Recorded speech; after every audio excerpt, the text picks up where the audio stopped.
CJP പ്രതിഷേധങ്ങളുടെ പശ്ചാത്തലത്തിൽ ഡൽഹിയിൽ ഇന്ന് മെട്രോ സ്റ്റേഷനുകൾ അടച്ചിടുന്നു.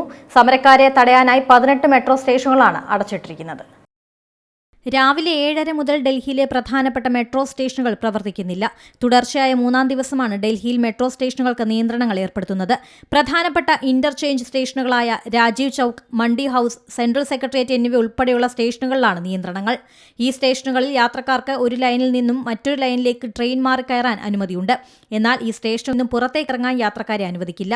നീറ്റ്, CBSE പരീക്ഷാ ക്രമക്കേടുകൾക്കെതിരെയുള്ള കോൺഗ്രസ് രാജ്യവ്യാപക പ്രതിഷേധവും ഇന്നാണ്. ജില്ലാതലത്തിൽ മെഴുകുതിരി ജാഥകളും സത്യഗ്രഹവും ഉണ്ട്. പോലീസ് അതിക്രമം നേരിട്ട വിദ്യാർത്ഥികൾക്ക് ഐക്യദാർഢ്യം പ്രഖ്യാപിച്ചാണ് മാർച്ച്. മെഴുകുതിരി ജാഥകൾ മഹാത്മാഗാന്ധിയുടെയോ അംബേദ്കറുടെയോ പ്രതിമകൾക്ക് മുന്നിൽ സ്ഥാപിക്കണമെന്നും സത്യഗ്രഹം സംഘടിപ്പിക്കണമെന്നുമാണ് നിർദ്ദേശം. National desk, Zee Malayalam news. ഏറ്റവും പുതിയ വാർത്തകളും വിശേഷങ്ങളും വിരൽ തുമ്പിലറിയാൻ സീ മലയാളം ന്യൂസ് എല്ലാ ഡിജിറ്റൽ പ്ലാറ്റ്ഫോമുകളിലും ലഭ്യം.